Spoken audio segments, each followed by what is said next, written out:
Hello everyone, welcome back to the channel. Defective ITR की notice जो आपको receive होती है दोस्तों, उसकी एक ड्यू डेट आपको मेंशन की जाती है कि आपको उसके अंदर इसकी रिप्लाई आपको सबमिट करनी जरूरी है। नॉर्मली जब आप इनकम टैक्स के पोर्टल पे भी जब आप आते हैं तो आप यहाँ पे जब डैशबोर्ड पे क्लिक करते हैं और यहाँ पर आपको व्यू आईटीआर स्टेटस पे जब क्लिक करते हैं तो यहाँ पे देख सकते हैं कि आपकी आईटीआर यदि डिफेक्टिव मोड में जाती है तो आपको कुछ इस तरीके से स्टेटस शो करता है। और यहाँ पे पेंडिंग एक्शन में ई प्रोसीडिंग वाले सेक्शन पे जब आप क्लिक करते हैं तो यहां पर भी यदि आपकी आईटीआर डिफेक्टिव मोड में जाती है तो यहां पर आप इसकी डिटेल्स चेक कर सकते हैं, ठीक है। और यहां पे व्यू नोटिस और ऑर्डर पे जब आप जाते हैं तो यहां पर आपको डिटेल्स शो करता है कि किस रीजन से आपकी आईटीआर जो डिफेक्टिव मोड में गई है। तो यहां पे आप अपने रीजंस को पता करके भी दोस्तों, और इसका यहां पे प्रोबेबल रिजोल्यूशंस भी आपको बताता है कि आपको करना क्या है। तो आपको ये सॉल्यूशन फॉलो करना है और उसके अनुसार जो भी टाइम लिमिट दी जाती है उस टाइम लिमिट के अंदर आपको रिप्लाई सबमिट करनी पड़ती है। अब दोस्तों यहाँ पे सवाल ये होता है कि आपकी आईटीआर डिफेक्टिव मोड में जाती क्यों है। तो दोस्तों अपनी आईटीआर में आप ऐसी क्या गलती करते हैं जिसकी वजह से कि आपकी आईटीआर डिफेक्टिव हो जाती है।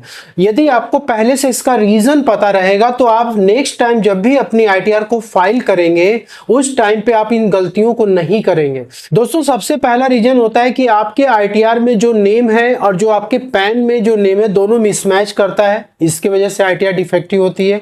सेकेंड पॉइंट यह है कि जो gross total income, salary, house property, business profession, capital gain, other sources की इनकम मिला के जो ग्रॉस टोटल इनकम है आपकी, वो आपने एज पर एआईएस या 26AS आपने रिपोर्ट नहीं किया है।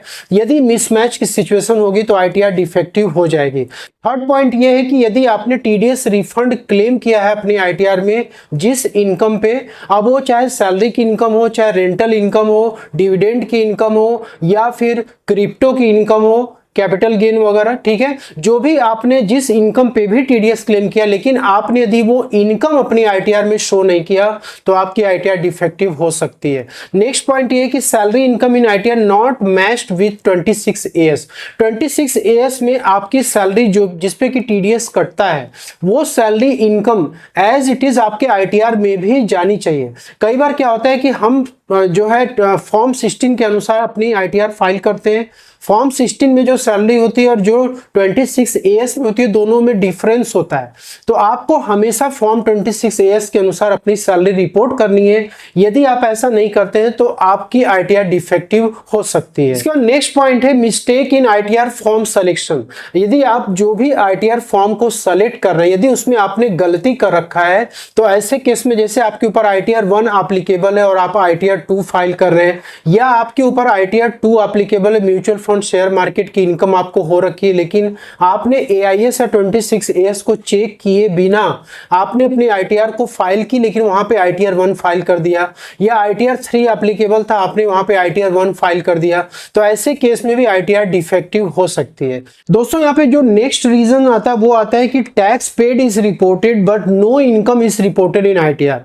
यदि आपने पहले से सेल्फ असेसमेंट टैक्स या एडवांस टैक्स आपने पे कर रखा है और उसके करिस्पॉन्डिंग आपने इनकम अपनी नहीं रिपोर्ट करी हुई है तो ऐसे केस में आईटीआर डिफेक्टिव हो सकती है। अब दोस्तों वहां पे यदि आप इनकम रिपोर्ट नहीं करेंगे तो इस केस में ये माना जाएगा कि आपने जो भी टैक्स पेड अपडेट करा है उसका आप रिफंड क्लेम कर रहे हैं। इसका नेक्स्ट पॉइंट यहाँ पे है कि claiming the wrong kind of deductions. अब जैसे क्या होता है कि 80C से 80U तक के जो डिडक्शंस अवेलेबल हैं, अब उसमें आपने गलत तरीके से डिडक्शंस क्लेम कर रखा है तो ऐसे केस में भी आपकी आईटीआर डिफेक्टिव हो सकती है। और नेक्स्ट है capital gain schedule on stock market, mutual fund and crypto not filled. अब इसके जो शेड्यूल्स होती है वो कैपिटल गेन में आपको फिलअप करनी पड़ती है, क्या परचेज है, क्या सेल है, ठीक है, स्टॉक, म्यूचुअल फंड, क्रिप्टो की, जो कि आपके एआईएस में दिखती है लेकिन आपके आईटीआर में यदि इसकी शेड्यूल अपडेट नहीं होगी तो आपकी आईटीआर डिफेक्टिव हो सकती है। नेक्स्ट पॉइंट ये है कि wrong information in TDS schedule. कई बार लोग क्या करते हैं टीडीएस की जब शेड्यूल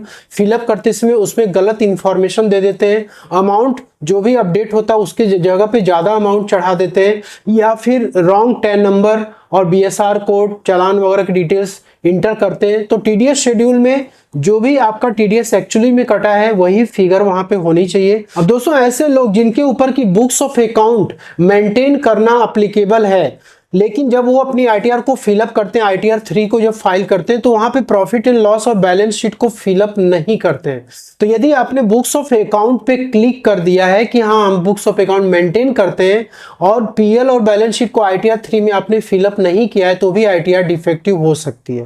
नेक्स्ट पॉइंट ये है कि liable to tax audit but filed ITR without audit report. आपके ऊपर ऑडिट एप्लीकेबल है, लेकिन आपने अपनी आईटीआर को बिना ऑडिट रिपोर्ट के फाइल कर रखा है, तो ऐसे केसेस में भी आपकी आईटीआर डिफेक्टिव मोड में जा सकती है। अब दोस्तों यहाँ पे क्या होता है कि एक लास्ट पॉइंट है BSR code, date of challan, challan serial number, इसको फिलअप करते समय भी लोग गलतियां करते हैं, तो इसमें भी आईटीआर डिफेक्टिव हो सकती है। अब दोस्तों यदि आपको डिफेक्टिव आईटीआर की नोटिस रिसीव हो चुकी है, तो आपको उसकी रिप्लाई करनी जरूरी होती है। रिप्लाई आप एग्री और डिस एग्री करके कर सकते, दोनों ही ऑप्शन अवेलेबल होता है।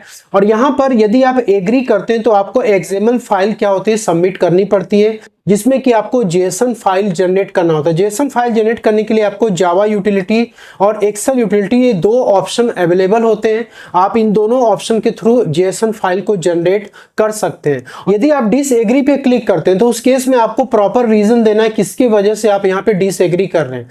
नॉर्मली कई बार क्या होता है, लोग अपनी आईटीआर को रिवाइज कर देते हैं, यदि उनकी आईटीआर डिफेक्टिव हो जाती है तो ऐसे केस में वो रीजंस में डिसएग्री कर सकते हैं कि हमने आईटीआर को रिवाइज कर दिया है। लेकिन जो लोग आईटीआर को रिवाइज नहीं कर रहे हैं, सिंपली कोई उल्टा पुल्टा रीजन दे करके डिसएग्री यदि करते भी हैं, तो 99% केसेस में ऐसा होता है कि डिपार्टमेंट आपको फिर से डिफेक्टिव रिटर्न्स की नोटिस इशू कर सकता है। अब दोस्तों यहाँ पे जो टाइम लिमिट होती है वो 15 डेज की होती है नोटिस को रिप्लाई करने के लिए। यदि आप 15 दिन के अंदर नोटिस की रिप्लाई नहीं करते हैं तो आपकी ये नोटिस क्या हो जाती है, लैप्स हो जाती है, और डिपार्टमेंट आपको फिर से डिफेक्टिव आईटीआर की नोटिस इशू कर सकता है। इसके बाद दोस्तों यहाँ पे क्या होता है कि डिफेक्टिव रिटर्न की नोटिस सेक्शन 139(9) में यदि रिसीव होती है, जैसे मैंने बताया आपको यदि रिप्लाई सबमिट करना है, यदि आपके पास टाइम लिमिट है यानी 15 डेज के अंदर आप रिप्लाई कर रहे हैं, तो आप सिंपली यहाँ पे ई प्रोसीडिंग्स में आकर के भी रिप्लाई कर सकते हैं, ई प्रोसीडिंग, और यहाँ पे आपको सेल्फ और फॉर योर एक्शन में आपकी नोटिस दिख जाएगी। आपको व्यू नोटिस और ऑर्डर पे क्लिक करना होता है, ठीक है, और यहाँ पर आपको व्यू नोटिस पे क्लिक करना है। तो यहाँ पे देखिए आपको एग्री और डिसएग्री का ऑप्शन दिख जाता है, यहाँ से आपको रिप्लाई करनी पड़ती है। यदि आप एग्री करेंगे तो आपको जेसन फाइल जनरेट करनी पड़ती है, और आपको जावा यूटिलिटी के लिए, ठीक है, आप एक्सेल यूटिलिटी या जावा यूटिलिटी दोनों में ही आप अपनी आईटीआर को प्रिपेयर कर सकते हैं। अब दोस्तों यहाँ पे क्वेश्चन ये होता है कि बहुत सारे लोग आप में से कमेंट कर रहे थे कि सर यदि ये टाइम लिमिट एक्सपायर हो जाएगी 15 दिन की, तो उसके बाद हम अपनी आईटीआर को कैसे, डिफेक्टिव रिटर्न्स की नोटिस की रिप्लाई हम कैसे कर सकते हैं। तो दोस्तों देखिए, डिफेक्टिव आईटीआर की रिप्लाई दो तरीके से होती है। पहला तो होता है कि आप जेसन फाइल जनरेट करें और यहाँ पे ई प्रोसीडिंग में आकर के प्रॉपर तरीके से अपलोड करें और इसका रिस्पॉन्स सबमिट करें।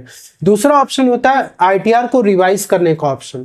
तो यदि आपने अपनी आईटीआर को लेट सपोज की फाइल कर रखा था पहले, और अब डिफेक्टिव आईटीआर की नोटिस आ चुकी है, उसकी टाइम लिमिट निकल चुकी है, तो आप सिंपली इसको रिवाइज कर सकते हैं। ई फाइल वाले सेक्शन में जाएंगे, income tax return, file income tax return, और यहाँ पर आपको असेसमेंट ईयर सेलेक्ट करना है, ऑनलाइन मोड सेलेक्ट करना है, देन कंटिन्यू पे क्लिक करना है, स्टार्ट न्यू फाइलिंग पे आपको क्लिक करना है। जो पीछे सारा प्रोसेस आप आईटीआर को फाइल करते समय जो प्रोसेस आप फॉलो करते हैं, वही प्रोसेस आपको फॉलो करनी है। यदि आपके ऊपर आईटीआर 2 एप्लीकेबल है तो आप आईटीआर 2 फॉर्म को सेलेक्ट कर लीजिएगा, शेड्यूल्स वगैरह आप उसमें सेलेक्ट कर लीजिएगा जो भी शेड्यूल एप्लीकेबल है, क्योंकि इसके लिए आपको AIS TIS 26S चेक करना पड़ता है कौन कौन सी इनकम आपने पहले छोड़ रखी थी। आप सिंपली यहाँ पे शेड्यूल समरी पे आ जाएंगे, पार्ट ए जनरल इंफॉर्मेशन में आपको आना है। यहाँ पे आप जब आएंगे तो फाइलिंग स्टेटस में जब आप आते हैं तो यहाँ पे सेक्शन 139(5) ऑलरेडी ऑटोमेटिक सेलेक्ट हो जाता है। यदि आपने पहले आईटीआर फाइल कर रखी है तो ये सेलेक्ट हो जाएगा, और यहाँ पे दोस्तों आपकी जो ओरिजिनल आईटीआर की जो रिसीट नंबर है वो आ जाती है, और date of filing the original return आ जाता है। और यहाँ पर आपको जो भी रिजीम है वो रिजीम आप यहाँ से सेलेक्ट कर सकते हैं। जैसे पहले आपने यदि ओल्ड टैक्स रिजीम में फाइल कर रखा था तो आप न्यू टैक्स रिजीम में इसको रिवाइज कर सकते हैं, और यदि आपने लेट सपोज कि न्यू टैक्स रिजीम में आपने फाइल कर रखा तो आप ओल्ड टैक्स रिजीम में रिवाइज नहीं कर सकते, आपको न्यू में ही करना पड़ेगा। तो ये प्रोसेस करने के बाद आप सिंपली यहाँ पे कंफर्म पे क्लिक कर देंगे, बाकी सारी डिटेल्स पे नो पे क्लिक करना। कंफर्म पे क्लिक करने के बाद आपने जैसे ओरिजिनल आईटीआर में अपनी सारी इनकम दिखाई थी वैसे आपको पूरी इनकम दिखानी है और इसके बाद इस आईटीआर को सबमिट कर देना।